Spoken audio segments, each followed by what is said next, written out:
목사님 말씀을 전해 주실 텐데요. 한 절씩 교독하도록 하겠습니다. 시편 26편 15절에서 22절. 내 눈이 항상 여호와를 바라봄은 내 발을 그물에서 벗어나게 하실 것이미로다. 주여, 나는 외롭고 괴로우니 내게 돌이키사 나에게 은혜를 베푸소서.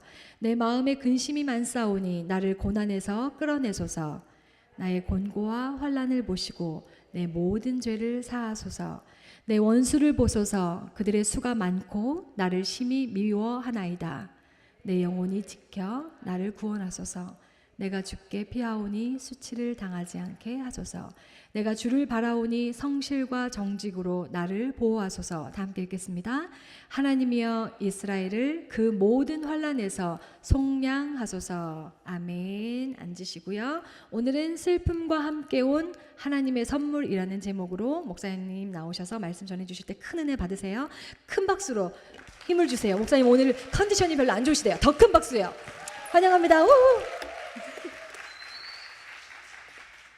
네, 감사합니다. 박수 소리를 들으니까 힘이 나네요.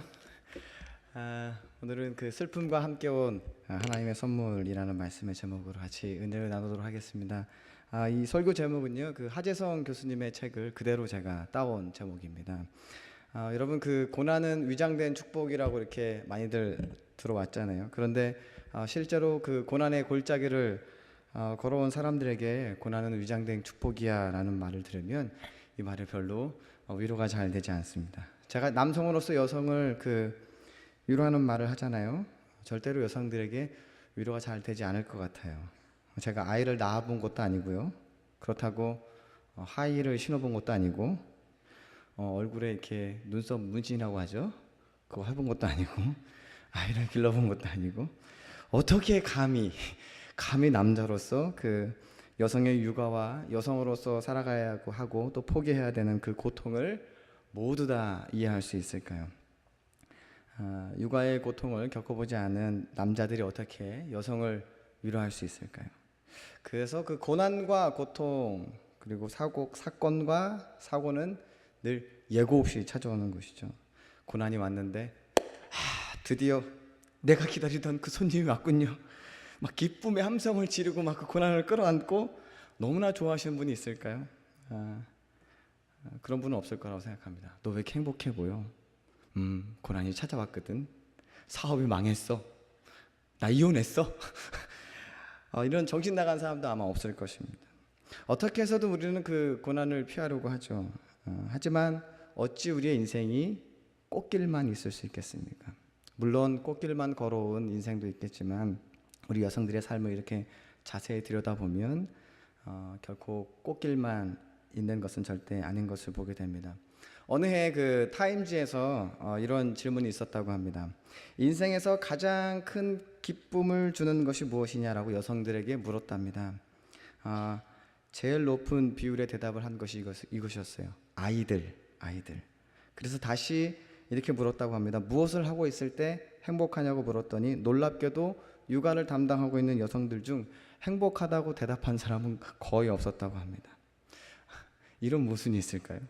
아이들로부터 인생의 그 행복을 얻을지라도 육아의 긴 시간 내내 행복하다고 말하는 여성들은 드물다는 것이죠. 또 일하는 여성으로 살아가려면 아이들은 때로는 짐이 되는 것이에요. 어느 여성이 아이를 키우면서 힘들 때 이런 생각이 들었다고 합니다. 누가 내 아이를 좀 집어갔으면 좋겠다. 아이를 기르는 그 고통과 육아의 스트레스가 주는 그 무거운 짐을 홀로 지고 가려고 하니 오죽하면 그런 말이 나왔겠습니까? 결혼도 마찬가지예요. 행복하려고 결혼을 했지만 돌이켜보면 행복한 시간들보다 고통과 스트레스 받는 시간들이 더 많이 있었다는 것을 우리는 경험하게 되죠. 우리 그 자료 화면 좀 또 띄워주시겠어요? 마르크 샤갈의 그 산책이라는 이 그림이 있는데요. 제가 그림을 조금 설명하도록 하겠습니다. 그 마르크 샤갈이라는 이 사람은요, 굉장히 그 유명한 화가입니다. 처음 보시는 분도 있고 좀 익숙한 분도 있겠지만 그 색채의 마술사라고 불리죠. 이 작품은요 1917년도의 작품입니다. 그 마르크 샤갈이 유독 인물들을 공중에 이렇게 띄워놓고 그리는 그 환상적인 그 작품들이 많이 있습니다. 샤갈에게는 그의 영원한 그 뮤즈인 그 벨라와 1915년도에 결혼하죠. 그래서 이게 17년도 작품인데 결혼 후 2년 후에 그린 작품이에요. 그래서 사랑하는 그 벨라와 신분과 그 출신의 차이를 극복하고 그 결혼한 그 샤갈의 기쁨을 보여주는 그림입니다. 이 표정은 잘 보이지 않겠지만 그 남자의 표정을 보시면 천하를 얻은 듯한 그 자신만만한 표정이 있습니다. 그리고 무중력인 상태인 그 아내를 이렇게 뛰어 올리는, 저게 오른손인가 왼손인가요? 제가 보니까 오른손이네요. 오른손은 그 아내를 잡고 있고 또 왼손은 마치 행복의 파랑새를 쥐고 있는 것처럼 그런 기쁨, 주체할 수 없는 그 기쁨을 보여주고 있는 것이죠. 사람이 이게 기분 좋으면 이렇게 날아갈 것 같다고 하잖아요. 아마 샤갈은 아마 그런 느낌을 이 그림에 표현한 것 같습니다. 결혼을 해서 진짜 허니문 같은 그 시간이 지나면 우리의 감정은 자연스럽게 또 평상으로 돌아오고 불같은 그 사랑이라는 감정만으로 살아가지 않는다는 것을 이 남자가 그 중력의 상태에 이렇게 딱 붙들고 있는 그런 모습을 그리는 것이 아닐까라고 생각합니다. 우연의 일치일까요? 그 샤갈과 벨라의 결혼 생활은 아내의 죽음으로 이렇게 끝을 맞이하게 됩니다. 그 바이러스 침투에 의해서 그 사랑스러운 아내 벨라는 죽음을 맞이하게 되죠. 그래서 그 죽은 아내 때문에 그 샤갈은 한 5년 동안 식음을 전폐했다고 그래요. 그런 이야기가 전해집니다. 그 사랑하는 사람을 떠나보내야 하는 그 사람들의 슬픔은 너무나 슬픈 것입니다. 상처입니다. 우리는 인생을 살면서 크고 작은 슬픔들을 만나게 되고 그것들을 이겨내야 되고 견뎌야 하고 그것을 극복해야 하는 그 문제를 안고 살아갑니다. 오늘 우리가 읽은 그 시편 25편의 그 내용들을 자세히 들여다보면 우리는 슬픔이라는 단어를 떠올릴 수 있습니다. 그래서 오늘 말씀의 제목을 슬픔과 함께 온 하나님의 선물이라고 정했습니다. 오늘 본문에 드러난 그 다윗의 감정 상태가 어떤가요? 그가 이렇게 표현하고 있죠. 외롭다, 외롭다. 외롭다는 건 뭡니까? 홀로 있다는 거예요. 그리고 괴롭다는 말은 무엇입니까? 가난하고 불쌍한 처지에 있다는 것입니다. 아무도 돌보아주는 사람이 없다는, 불쌍한 처지에 있다는 것이죠. 그리고 또한 마음에 근심이 있다고 하네요. 외롭기도 하고 불쌍하기도 한데 그에 더해서 근심이 쌓여 있다는 것이. 지금 다윗의 감정의 상태가 지금 어디서부터 위로해야 될지 모르는 아주 극한 상황에 처했다는 것을 우리는 엿볼 수가 있습니다. 그는 지금 마음의 병을 앓고 있는 거예요. 마음의 병. 이 병은요, 마음의 감기라고도 표현합니다. 이 병은요, 관계의 질병이라고도 하죠. 만약에 다윗이 이런 상태로 의사를 만난다고 하면 그는 성형외과를 가야 될까요? 정신과 의사를 만나야겠죠. 정신과 의사.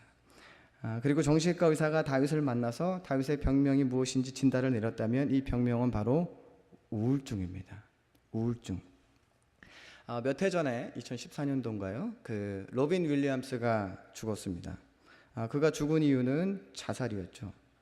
희극 배우로도 아주 유명했던 미국 배우였기 때문에 그가 자살했다는 소식을 듣고 세상에 있는 모든 그 전 세계에 있는 팬들이 그 충격과 슬픔에 빠졌었죠. 로빈 윌리엄스뿐만 아니라 한국의 배우들 또 한국의 가수들, 유명한 가수들 자살로 극단적인 선택을 하는 것들을 많이 보게 됩니다. 우리 한국이 그 OECD 국가 중에 아주 불명예스럽게 1위에 오른 곳이 있죠. 자살률 세계 1위입니다. 35분, 37분마다인가요? 그러니까 하루에 37명이 죽는 거예요. 그러니까 한 2시간에 한 명꼴로 이렇게 죽는 것이죠. 유명인이나 일반인이나 다 할 것 없이 누구나 걸릴 수 있는 이 감기 같은 것이 바로 우울증이에요. 그래서 그 신달자 시인은 이렇게 우울증을 이렇게 표현합니다. 그녀가 이렇게 고백하는데요. 호화저택에서 고급 음식과 포도주 잔을 들고 있는 사람도, 내일 세계 여행을 가기 위해 짐을 꾸리는 사람도, 세상에 권력을 쥐고 호령하고 고급차의 뒷자리에 등을 기대어 있는 사람도, 백화점에서 한 달 생활비를 잊은 채 마구 물건을 고르는 여자도 모두 우리와 같이 우울증으로 마음을 앓고 있는 사람들입니다. 신달자 시인은 여성입니다. 그리고 그녀의 결혼 생활은 결코 범상치 않았습니다. 그녀가 지은 그 수필집이 있습니다. 나는 마흔에 생애 걸음마를 배웠다라는 수필집을 냈는데요. 책 속에 이런 아주 짤막한 글이 담겨 있습니다. 뇌졸중 24년의 남편, 그리고 폭력.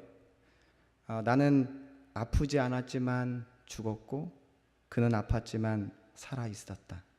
그것이 우리의 부부 생활이었다. 이 짧은 글을 읽고 그녀가 어떤 생을 살았는지 저는 잠시 생각해 보게 되었습니다. 너무나 처절한 고백이죠. 억장이 무너지는 그 순간이 인생에 몇 번이나 있었을까요? 남편과 그 시어머니를 향한 증오와 적개심과 분노, 매 순간순간을 맞이하면서 남편의 마지막이 언제인지 또 묻고 또 묻고 또 물었답니다. 소리 없는 총기를 마음에 짊어지고 남편의 심장을 향해 쏘고 싶었던 마음이 한두 번이 아니었다고 해요. 대한민국 여성이라면 잘 살건 못 살건 누구나 거의 우울합니다. 그러니까 이 땅의 아내로, 이 땅의 엄마로 살아간다는 것이 너무나 힘들어요. 그래서 나 우울해 라고 말하는 여성들이 너무 많이 있습니다.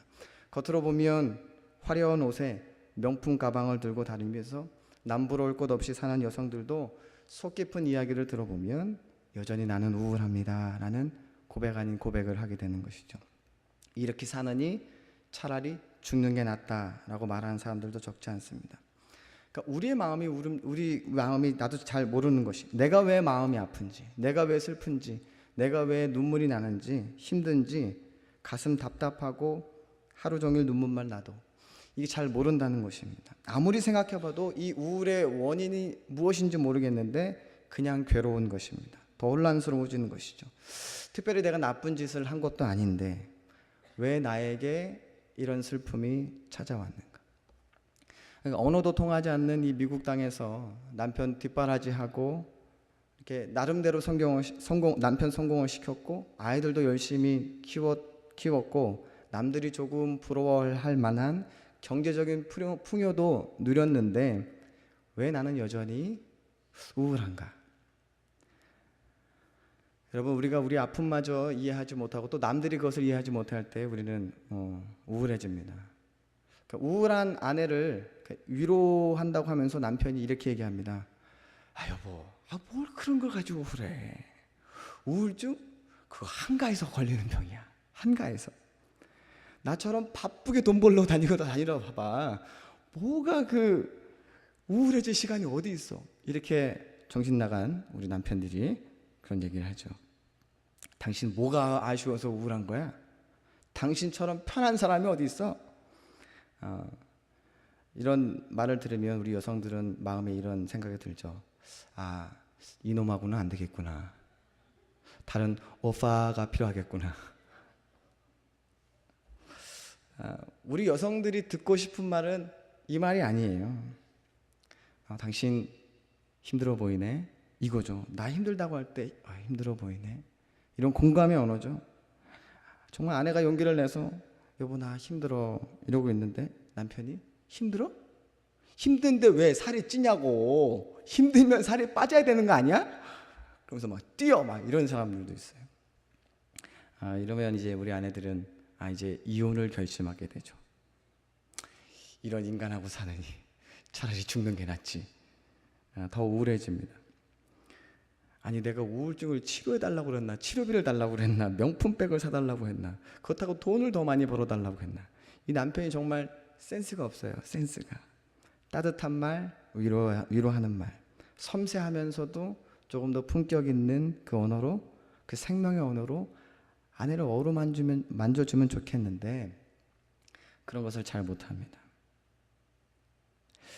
여러분, 그 질병이 우리 몸에 이렇게 발견되는 것은요, 우리 몸에 그 이상이 생겼다는 것을 알려주는 것이죠.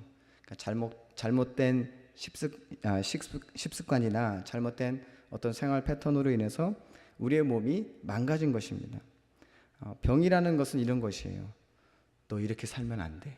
라고 우리 병이 스스로 우리 몸이 말해주는 것입니다. 그래서 몸에 이상이 왔다면 진단을 내리고 처방을 해서 이제 정상으로 좀 살아달라고 몸이 외치는 것이죠. 몸살 감기가 왜 오는 것이죠? 몸이 피곤해서 오는 것이에요. 그러면서 이제 몸이 쉬기를 바라는 것이죠. 비타민과 영양분을 잘 섭취하면 되는 것이죠. 이것과 마찬가지로 우울증도 바로 이런 것입니다. 우울은 우리에게 변화를 요청하는 우리 마음의 신호예요. 뭐라고요? 변화를 요청하는 마음의 신호. 저는요, 우울증을요, 목회자로서 다른 관점으로 바라봅니다. 우울은요, 우리의 마음과 영혼이 살고자 하는 영혼의 외침이다 라고 말하고 싶어요. 영혼의 외침. 하나님께 더 가까이 가고자 하는 우리의 몸부림이에요. 영혼의 몸부림입니다. 오늘 다윗의 고백을 한번 들어보세요. 그는 살고 싶은 것이에요. 낫고 싶은 것입니다. 자신의 마음의 상태가 이렇다라고 하나님께 호소하는 것입니다. 그래서 하나님께 주님 나는 외롭습니다. 주님 나는 괴롭습니다.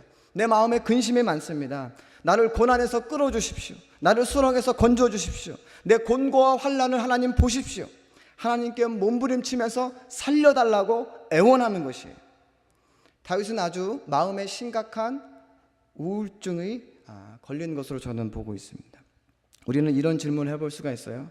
그렇다면 목사님, 우울증은 믿음이 약해지면 생기는 것인가요? 믿음이 없을 때 우울증에 걸릴 확률이 높습니까?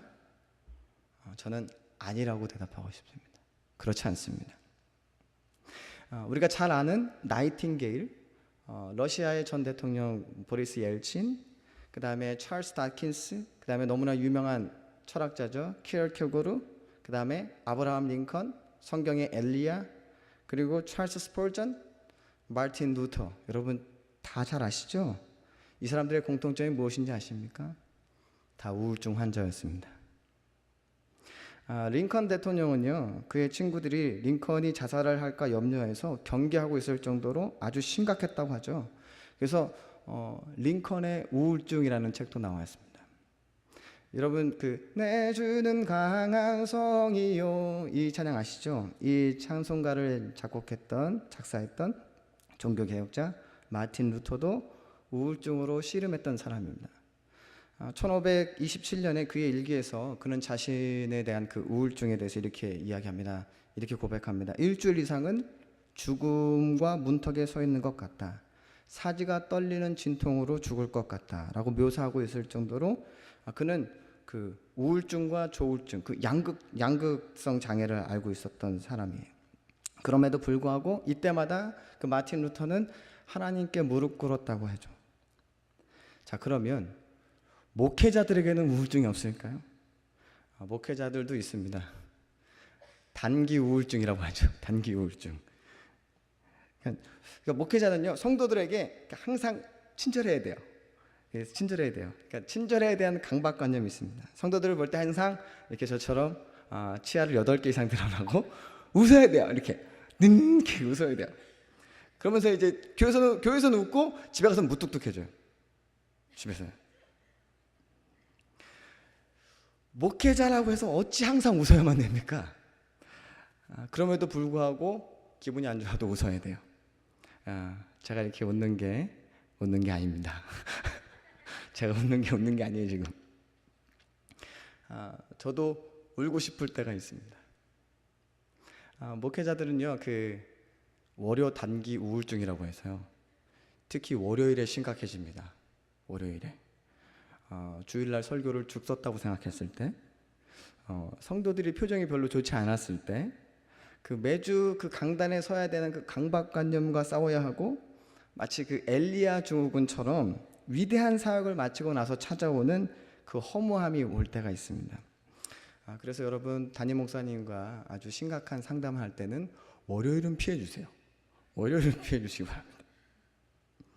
그러니까요, 이 우울이라는 것은 인간이라면 누구에게나 다 찾아올 수 있는 것입니다. 목사도, 사모도, 권사도, 장로님도, 안수집사님도, 집사님도 누구나 할 것 없이 정도의 차이는 있겠지만 다 한 번씩은 지나간다는 것입니다. 마치 영혼의 감기와도 같은 것이죠. 이 우울의 상태는요, 관계의 단절을 가져올 뿐만 아니라 육신과 영혼의 단절의 상태에 빠지게 만듭니다. 우울이 그 단절과 절망과 고통에서만 머문다면, 아니 희망이 없다면 그것보다 더 큰 슬픔은 없을 텐데, 이 우울을 통해서 그리스도를 믿는 우리는요, 우리 자신의 영혼을 발견하게 된다는 것입니다. 헨리 나우에는요, 이 우울을 이렇게 표현하더라고요. 기대하지 않은 선물, unexpected gift, 이렇게 얘기합니다. 저는요, 이 우울을요, 하나님의 선물이라고 해석하고 싶습니다. 오늘 말씀의 제목처럼 슬픔과 함께 온 하나님의 선물. 자, 그렇다면 왜 이 우울이 하나님의 선물일까요? 이 우울이 얼마나 고통스러운지 아는 사람은요, 이 선물이라는 말에 조금은 거북함을 느낄 것이 분명합니다. 하지만 이 우울 안에 선물이 담겨져 있습니다. 우리가 우울증에 걸렸을 때 그 안에 담겨진 선물을 찾아야 합니다. 아브라함 링컨은요, 이 우울증을 극복하기 위해 그는 유머를 개발했다고 하죠. 아주 유명한 일화가 있습니다. 링컨을 반대했던 그 반대파들이 링컨을 향해서 이렇게 막 비난했습니다. 당신은 두 개의 얼굴을 가진 아주 이중적인 그런 나쁜 사람입니다 라고 비난했을 때 링컨은 이렇게 대답했다고 하죠. 내가 두 개의 얼굴을 가졌다면 지금 이 못난 얼굴을 들고 나왔겠습니까? 더 잘생긴 얼굴을 들고 나왔겠죠. 그에게 아킬레스건 같았던 그 우울이 그의 정치 생명에 아주 활력을 불어넣었다고 하죠. 우리가 잘 아는 엘리야는 어떤가요? 그는 우울해서 자기 안에 갇혀 있는 그 동굴 밖으로 우울을 통해서 자기 안에 갇혀있던 그 동굴 밖으로 나오게 됩니다. 열왕기상 19장 9절에 보면 이런 말씀이 있습니다. 엘리야가 그곳 굴에 들어가 거기서 머물더니 여호와의 말씀이 그에게 임하여 이르되 엘리야야 내가 어찌하여 여기 있느냐. 하나님은 가끔 우리들에게 이렇게 물으실 때가 있습니다. 지금 네가 있는 곳이 어디냐. 아담과 하와에게도 하나님이 찾아와서 물으셨죠. 내가 어디 있느냐? 내가 어찌하여 여기 있느냐? 그랬을 때 자신이 있었던 장소가 하나님이 원하지 않는 장소임을 그들은 깨닫게 됩니다. 우리가 어디에 있는 줄 알아야 그 다음 어디로 갈 줄 알게 되는 것이죠. 길을 잃으면 무작정 지나가는 것이 아니라 잠시 멈춰야 됩니다. 그리고 내가 어디서부터 잃었는지 정확하게 다시 한번 진단하고 짚고 넘어가야 되는 것이죠. 엘리야는 자신의 동굴 안에 갇혀 있었습니다. 우울이라는 그 동굴 안에 갇혀 있었어요. 동굴은 어떻습니까? 어둠이에요. 동굴은 빛 한 줄기 없습니다. 이 굴 안에 낙심과 분노와 억울함과 두려움과 섭섭함과 미움과 원한과 고통과 환난, 이 모든 어두운 감정이 섞여 있는 것이 바로 그 동굴이라는 것이죠. 여러분, 이 동굴을 다른 말로 한번 표현해 볼까요? 동굴은 바로 자기 연민의 굴입니다. 자기 연민. 그러니까 자기 연민에 빠져나오면 자기 연민에 빠지면 헤어나올 수가 없는 것입니다. 그런데 하나님은 이 자기 연민에 빠진 엘리야를 건져내시는데 바로 천사를 통해서 건져주시죠. 하나님의 천사를 통해서 그를 이끌어내시는 것입니다. 때로는 하나님이 이렇게 우울에 빠져 있을 때 천사를 사용하시거나 주변 사람들을 통해서 자기 연민에서 나오게 하십니다. 자기 연민은요, 자기 고통에만 집중하는 것입니다. 왜냐하면 자기가 당하고 있는 그 고난과 고통이 세상에서 가장 크기 때문에 그래요. 자기 문제만 바라봅니다. 그래서 이혼을 경험한 가정에서 일어나는 가장 심각한 문제는 이혼을 당한 부모님들이 자신의 고통에만 집중하기 때문에 자녀들이 얼마나 심각한 피해를 입는지 그걸 인지하지도 못해요. 내가 왜 시집을 와서 이런 남편과 함께 살면서 내 인생은 왜 이렇게 꼬이고 불행해지는가? 무엇 때문인지, 내 인생이 비참하게 된 것이 내가 이렇게 살려고 한 것이 아니었는데 하면서 자신을 정당화하거나 현실을 도피하거나 자신의 문제에 집중했을 때 그 부모를 바라보고 있는 자녀들을 생각하지 못했다는 것입니다. 그래서 그 자녀들을 조사해 봤더니 너무나 그 끔찍한 그 감정의 파괴 상태를 듣게 되었다는 것입니다. 심지어는 자녀들이 자살 충동까지 갔다는 것이에요. 그래서 부모님들이 그 자녀들의 상태를 듣고서는 자녀들에게 이렇게 얘기했다는 것입니다. 왜 이토록 네가 이런 상태에 이르기까지 왜 나에게 말해주지 않았니? 라고 하는데 자녀들이 어떻게 얘기하는지 아십니까? 그때 엄마 아빠가 나에게 묻지 않았잖아요. 그러니까 질문을 한다는 것은요, 그 상대방을 존중한다는 것입니다. 그러니까 자기 문제에 집중하고 있는 그 사이에 이미 아이들의 영혼은 죽어가고 있다는 것을 몰랐다는 것이죠. 그런데 하나님은 아담과 또 하와에게 또 엘리야에게 묻습니다. 내가 어디 있느냐? 질문한다는 것은 상대방에게 관심이 있다는 것이에요. 다윗에게 이런 비참한 고통과 우울이 있었다는 것은 하나님을 더 깊이 알아가게 하는 선물이었다는 것입니다. 다윗은 그 신앙이 고통과 함께 더불어 산다는 것, 신앙은 고통과 함께 더불어 산다는 것이 무엇인지를 다윗은 지금 배우고 있는 것입니다. 누구에게도 말할 수 없었던 깊은 그 고통에 대해 그는 어떻게 대처하고 있나요? 그렇죠. 그는 첫째로 말로 표현했습니다. 주님, 날 건져 주십시오. 나 괴롭습니다. 외롭습니다. 근심이 많습니다. 이 감정의 언어들을 말하기 시작하는 것이죠. 그러니까 상당수 우울증 환자들은요, 말조차 하지 않는 경우들을 보게 됩니다. 그런데 여러분, 입을 벌려서 말해야 됩니다. 그러니까 시편 32편 3절에 이렇게 기록되어 있습니다. 입을 열지 않았을 때 내 뼈가 쇠했다라고는 표현이 있습니다. 여러분, 마음의 아픔과 고통과 우울이 찾아올 때 우리의 입술을 벌려야 됩니다. 주님, 내 마음이 너무 아픕니다. 죽을 것만 같습니다. 답답해서 미칠 것만 같아요. 이렇게 말하기 시작하면 그때부터 치유가 시작되는 것입니다. 물론 자신의 감정의 그 언어들을, 마음의 상태를 말하면 되는데요, 말해야 할 대상에게 정확히 말씀해야 된다는 것이죠. 그러니까 비밀을 지켜줄 수 없는 그런 친구들에게 말을 하게 되면 그 말들이 오히려 부메랑처럼 다가와서 내 마음을 찌르게 되는 것이죠. 사람의 위로는 그 일시적인 평안을 줄 수 있지만 영원한 안식을 줄 수는 없습니다. 내 모든 사정과 형편을 아시는 주님께 여러분 풀어놓으십시오. 다윗을 보십시오. 입을 열어야 할 때 열었고 말할 대상에게 말했습니다. 만약 그와 함께하는 충직과 모사들에게 자신의 아픔과 고충을 이야기했다고 한번 생각해 보십시오. 정말로 치유가 일어났을까요? 저는 아니라고 생각합니다. 하나님께 먼저 고백하십시오.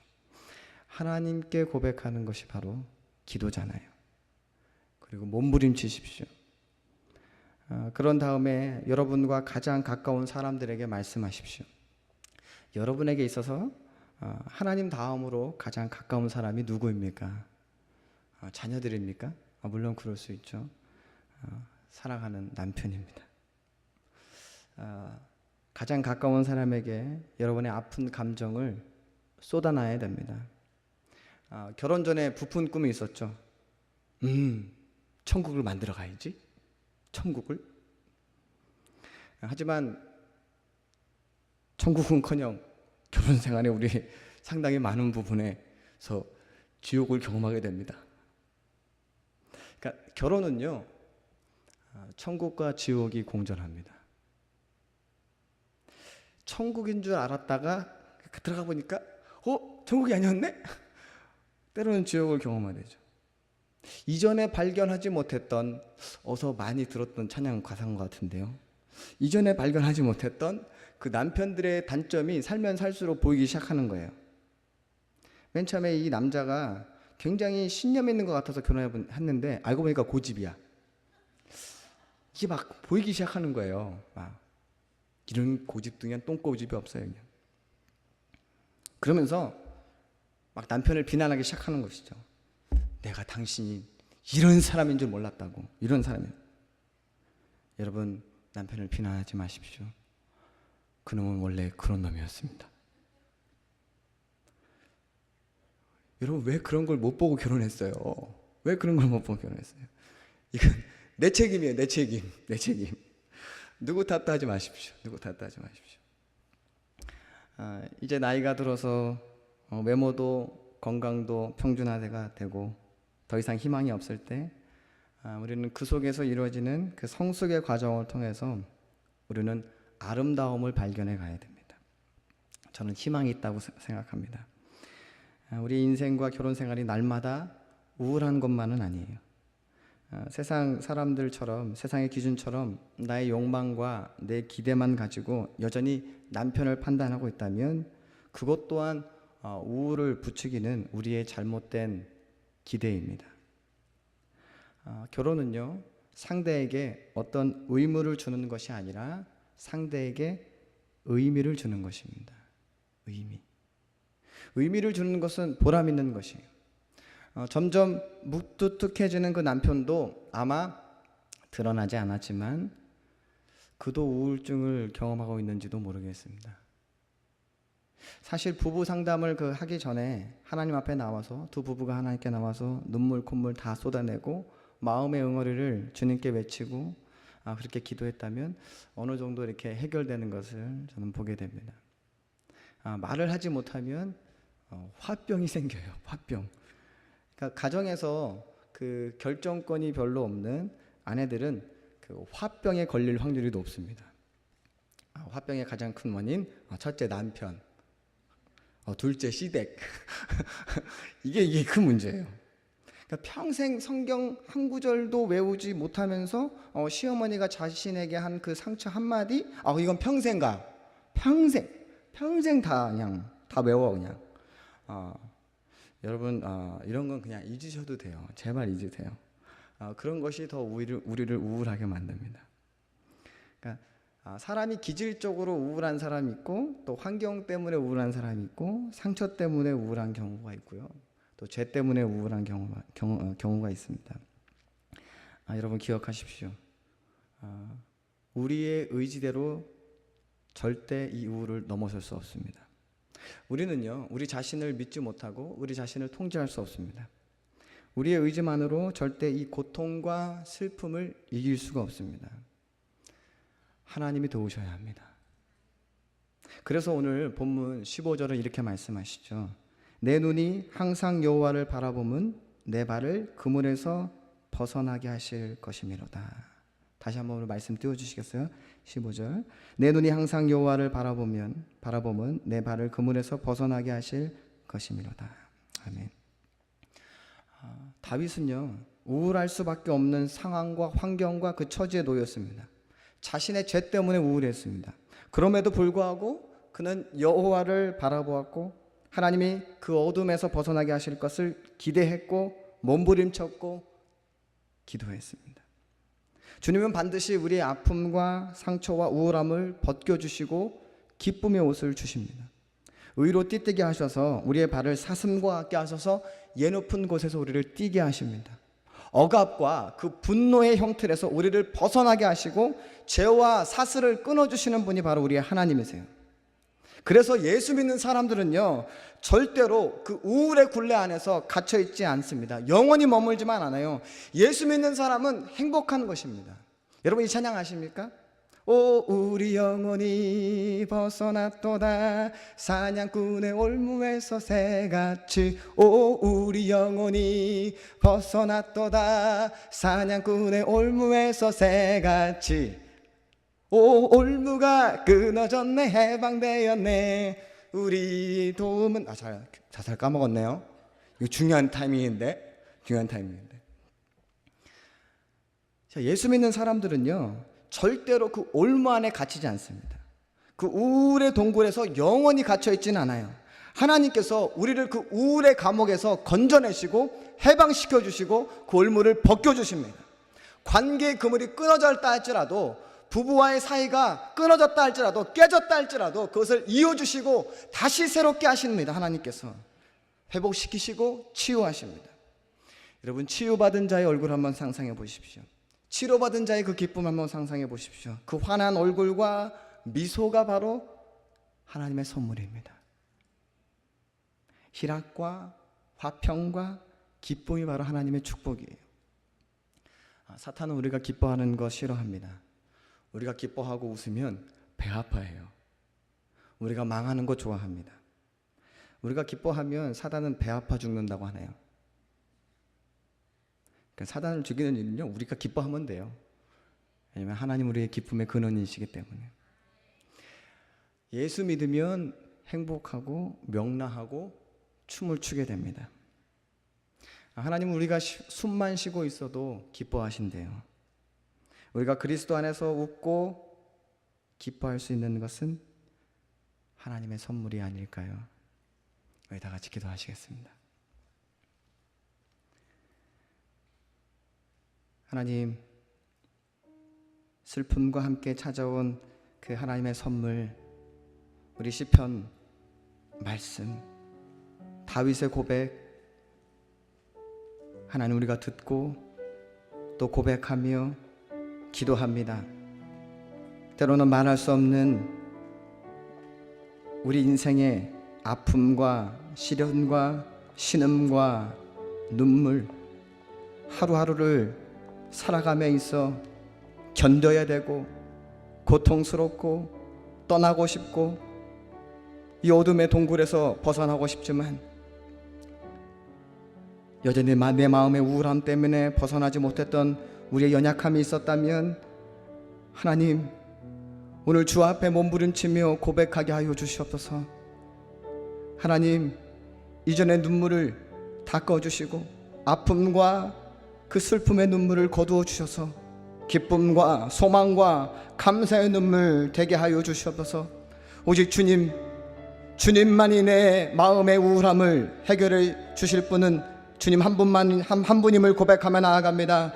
예수 그리스도, 주님이 나의 기쁨이 되시며 주님이 나의 소망이 되시며 주님이 나의 긍휼이 되시며 내 치유자가 되시기에 오직 주님만 바라며 주님께만 고백하며 주님께만 내 삶을 드리며 주 앞에 나아가오니 하나님, 내 마음 고쳐주시고 치유하여 주시고 회복시켜 주시옵소서. 주 앞에 간절히 뵙고 기도합니다. 주여, 하나님 생활을 소망합니다. 하나님, 내 마음을 주께 올려드립니다. 내 마음의 어두운 그늘을 하나님 앞에 낱낱이 공개하며 낱낱이 고백하며 주 앞에 예배함으로 내 삶을 드리며 나아갑니다. 하나님, 슬픔과 함께 온 그 하나님의 선물, 기대하지 않았던 그 하나님의 선물, 하나님 내 삶에 있기를 소망합니다. 하나님, 내 마음 가운데, 내 가정 가운데 우울함이 있었다면, 내 자녀들 가운데 어둠이 있었다면 하나님 그것들을 물리쳐 주시고 하나님, 이제는 그 어둠에서 벗어나 절망과 좌절과 고통과 신음에서 벗어나 오직 하나님께서 주시는 그 기쁨과 선물 안에서 하나님 띠뛰며 기뻐하며 춤추는 예배자로 살아가기를 소원하오니 하나님, 나를 붙들어 주시옵소서. 하나님의 놀라운 그 선물 안에서 우리가 기뻐하며 감사하며 주님께만 영광 돌리면 아름다운 보태 인생 살아갈 수 있도록 주 나를 붙들어 주시고 인도하여 주시옵소서.